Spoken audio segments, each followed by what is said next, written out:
Bonjour à toutes et à tous et rebonjour si vous nous avez suivis sur les précédentes interviews qui ont été réalisées sur le plateau télé officiel de ces rencontres des entrepreneurs de France, édition 2022. Alors, on va avoir le témoignage d'un entrepreneur tout de suite. On va parler, voilà, à l'heure où on parle beaucoup de réintroduction des circuits courts et du Made in France. On va vraiment être au cœur de ces sujets-là, puisque vous êtes Pierre-Benoît Devéron, directeur associé aux éditions Le Duc, qui avait fait en 2021 le pari de racheter une marque de carnet Made in France qui s'appelle Le Papier fait de la résistance. Donc vraiment avec une production locale, vous permettez la préservation de savoir-faire en France. Donc c'est un petit peu le fil rouge de cette matinée consacrée à la RSE. Et ma première question, pourquoi avoir fait ce choix justement de racheter cette marque de carnet, vous éditeur?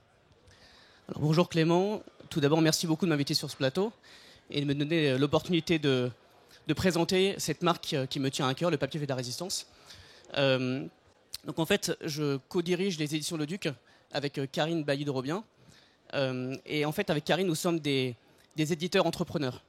Nous sommes en mouvement, nous sommes à la recherche de nouveaux développements. Et on aurait pu lancer une nouvelle marque. On en a déjà lancé plusieurs depuis que nous avons pris les rênes de la société. Mais là, il nous intéressait de sortir un petit peu des sentiers battus. Et très rapidement, nous est venue l'idée de nous lancer dans l'écriture. Alors pourquoi l'écriture? C'est une bonne question. Tout d'abord, en tant qu'éditeur, nous sommes dans un métier de création. Donc tous les jours, nous fourmillons d'idées. Et comment les partager, comment construire nos idées, rien de mieux que de les écrire sur un carnet. Et donc après plusieurs années à nous concentrer sur la promotion de la lecture, et d'ailleurs nous continuons bien sûr à nous investir dans la promotion de la lecture au travers des éditions Le Duc, nous avons choisi de nous consacrer à l'écriture, et bien tout simplement pour accoucher nos idées sur des carnets qui nous ressemblent, sur des carnets qui nous inspirent. Parce que derrière l'écriture, chez nous, il y a vraiment un vrai engagement, un côté même militant, je dirais. Oui, c'est un combat. Alors c'est vrai que c'est un enjeu de société en quelque sorte. On dirait, bon, on va pas aller jusque là, mais le rapport à l'écriture, le rapport au matériel, au papier, c'est quelque chose qui se perd de plus en plus à l'heure où on est, voilà, face à des écrans. Alors j'avais des notes manuscrites en dessous de mon écran, mais moi c'est vrai que j'ai énormément de mal à prendre des notes sur ordinateur, donc ça me parle particulièrement le rapport à la cursive, à l'écriture manuscrite. Donc c'est vraiment ce qui vous a aussi motivé, et la possibilité de finalement amener votre ambition en tant qu'éditeur sur un nouveau terrain, avec une proximité quand même, un ADN qui est en commun, et aussi cette alerte un petit peu que vous vouliez apporter sur ce numérique, ce tout numérique qui nous fait perdre quelque chose. Arrachez-vous de vos écrans. L'écran dévore, la lecture nourrit. C'est pas de moi. Vous savez de qui c'est? C'est de Bruno Le Maire. Il le disait en janvier 2021 dans un colloque. Et je partage tout à fait cette conviction. C'est vrai qu'aujourd'hui, c'est devenu un enjeu social. Il y a de plus en plus de personnes qui lisent et qui prennent leurs notes sur des supports numériques, alors qu'on sait très bien que le papier a beaucoup de vertus. Et l'écriture sur du papier a beaucoup de vertus. La première chose, c'est que le papier, ça nous permet d'être en pleine conscience avec l'autre, et donc de ne pas partager uniquement des mots, mais également des émotions. Si je vous parle et que vous prenez des notes sur un support numérique, il va y avoir des mots, mais il n'y aura pas d'émotion. Ça, c'est la première chose. Deuxième chose, c'est que l'écriture manuscrite permet au cerveau de ralentir. Et donc, ça nous permet d'exprimer des idées et des sentiments avec plus de profondeur. Et donc, quand on parle de RSE, on parle beaucoup d'environnement, et on a raison de parler beaucoup d'environnement, mais il faut qu'on parle aussi de notre responsabilité sociale. Et je pense que notre responsabilité sociale, c'est de continuer à promouvoir la lecture et l'écriture, parce que nous sommes convaincus qu'un monde dans lequel on écrit et on lit est un monde meilleur. Alors vous avez cité Bruno Le Maire, vous êtes présenté comme un entrepreneur en mouvement, donc je pense que vous vous intégrez parfaitement dans le cadre de ces rencontres des entrepreneurs de France organisées par le MEDEF. Mais blague à part, l'idée, l'ambition aussi derrière cette marque, Le Papier fait de la résistance, c'est d'être vraiment un défenseur, en effet, d'un écosystème en France avec une juste répartition de la valeur au sein des différentes parties prenantes, notamment chez les imprimeurs, les diffuseurs, les libraires. Expliquez-nous un petit peu comment est-ce que vous avez créé repris en tout cas, mais comment vous faites pour perpétuer cet écosystème en France? Alors déjà, avant de nous lancer, on a réalisé, comme beaucoup d'entrepreneurs, ce qu'on appelle une étude de marché. Et déjà, la première surprise qu'on a eue, c'est que la France est un acteur majeur sur le marché de la papeterie, puisque c'est le 3e acteur européen et le 6e acteur mondial. Ensuite, c'est un marché qui est en croissance. Et on a effectué un sondage auprès de 500 entreprises et 320, pour être très précis, utilisateurs particuliers. Et les conclusions sont implacables. Vous avez 92% des entreprises et 78% des utilisateurs qui nous disent que la fabrication française est importante. C'est implacable, mais c'est aussi surprenant, parce qu'on sait que les 2 grands leaders sur le marché de la canetterie font leur production en Asie. Donc c'est vrai que là, on a vu effectivement une opportunité intéressante.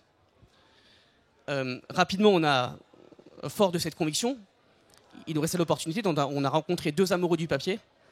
Et ça s'est fait très rapidement. Vous savez, c'est pas uniquement une question d'opportunité économique, hein, c'est avant tout une rencontre entre personnes qui partagent les mêmes valeurs, le même ADN. Et donc en quelques semaines, on a fait l'acquisition de cette belle marque avec un joli jeu de mots, hein, le papier fait de la résistance pour les cinéphiles. Voilà, donc on était très heureux de cette acquisition. Notre priorité, par rapport au sondage, c'est de favoriser l'écosystème français, c'est de favoriser et de valoriser l'artisanat français. Et comme vous l'avez dit tout à l'heure, c'est de préserver l'équilibre des marges entre les différents contributeurs. Il y a les imprimeurs, il y a les embosseurs, j'y reviendrai tout à l'heure, il y a le diffuseur, il y a les libraires, il y a nous-mêmes, effectivement. C'est d'ailleurs un enjeu majeur, on en parle depuis ce matin d'ailleurs, avec l'inflation notamment, le papier a augmenté 60% depuis le début de l'année, on a choisi de ne pas augmenter nos prix. C'est dur, mais je pense que c'est aussi un enjeu, une responsabilité selon nous, de proposer un carnet à un juste prix et avec un bilan de carbone maîtrisé. Parce que voilà, c'est important ce que vous dites. Alors, parler de papier fait de la résistance, c'est splendide, mais ce qu'il faut rappeler aussi, c'est que par rapport à vos concurrents, souvent quand on parle du Made in France, un des freins finalement, c'est le prix. Et vous êtes au même prix que la concurrence. Exactement, nous sommes. D'ailleurs, montrez peut-être aussi les carnets, profitez-en, vous avez des carnets à porter, peut-être montrez-les un petit peu à l'écran pour que les internautes puissent les voir, avec au-delà du fait que ce soit le même prix que la concurrence, quelques points distinctifs, des petits points marketing que j'apprécie moi particulièrement, mais présentez-nous un petit peu votre carnet. Donc ça, c'est un carnet qui a été personnalisé. On y reviendra peut-être tout à l'heure, mais c'est vrai que nous, un de nos enjeux, c'est de continuer la personnalisation de nos carnets. Donc là, ça va être un petit peu l'instant Jérôme Bonaldi. Hein, donc je vais essayer de présenter le carnet. Le juste prix. Donc devinez le prix de ce carnet. Voilà, c'est pas forcément évident. Alors un carnet comme ça en librairie, il est à 19,90, donc au même prix que nos confrères. Après, pour les entreprises, c'est un petit peu différent. C'est la personnalisation. Donc là, encore une fois, j'y reviendrai tout à l'heure. Donc nous, notre spécificité, c'est dans sa fabrication. Déjà, extérieurement, vous pouvez voir que l'élastique, il est horizontal et non pas vertical. Alors c'est peut-être un détail pour nous les droitiers, mais pour les gauchers ça veut dire beaucoup, hein, parce que ça veut dire qu'ils sont libres de l'ouvrir comme ils le souhaitent.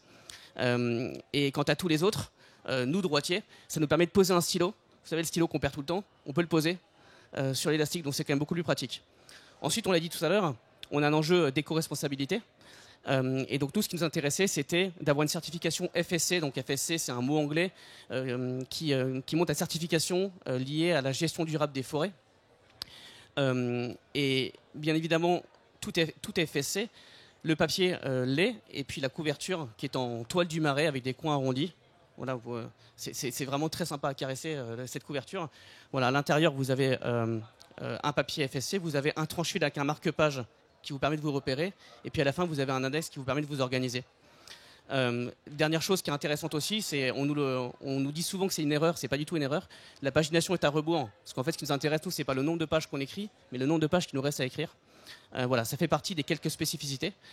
Donc je viens de vous le présenter, c'est l'occasion pour les entreprises d'offrir à leurs collaborateurs un cadeau original et de participer à la préservation d'un écosystème français. Alors peut-être que je peux revenir sur cette personnalisation de carnet. Bien sûr, oui, profitez-en, puisqu'en effet, c'est l'occasion d'offrir des cadeaux. On sait que les cadeaux d'affaires, c'est quelque chose d'assez essentiel de la vie des entreprises. Donc là, c'est l'occasion d'offrir quelque chose d'assez original, avec en plus, au-delà du matériel, un supplément d'âme en quelque sorte, et en plus de contribuer à la préservation d'entreprises et de savoir-faire en France. Voilà, exactement. Donc nous proposons aux entreprises de personnaliser la couverture de leur carnet par une technique qu'on appelle la technique de l'embossage, qui consiste, en fait, c'est une technique d'imprimerie qui consiste à frapper très fort sur la couverture de nos carnets et d'incruster ainsi le logo des carnets avec le souci du moindre détail, en tout cas ceux qui sont visibles à l'œil nu.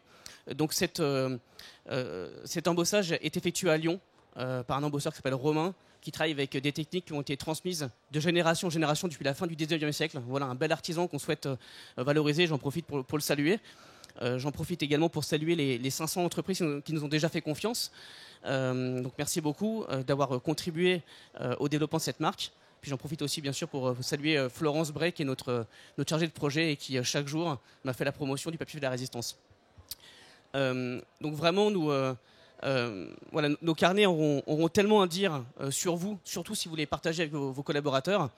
Ils seront très fiers de porter vos logos, bien évidemment, puisqu'ils sont personnalisables. Et puis je dis souvent que nos carnets sont à l'image de nos idées, alors ouvrez-les pour émettre les vôtres. Merci beaucoup pour ce mot de conclusion, Pierre-Benoît. Puis on invite bien sûr les internautes qui nous suivent à aller consulter, peut-être rappeler le nom du site, peut-être où on peut retrouver... Oui, alors c'est le papier fait de la résistance. .com. Vous tapez sur le papier pour la résistance, vous le trouverez assez facilement.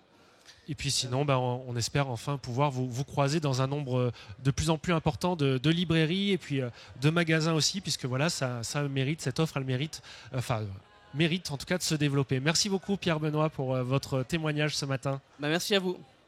Et quant à nous, nous nous retrouvons très rapidement avec de nouveaux témoignages d'entrepreneurs qui vont tout de suite partager avec vous la façon dont ils, au quotidien, participent à faire vivre ces engagements RSE. Donc je vous dis à tout de suite sur le plateau télé officiel de cette REF 2022. À bientôt.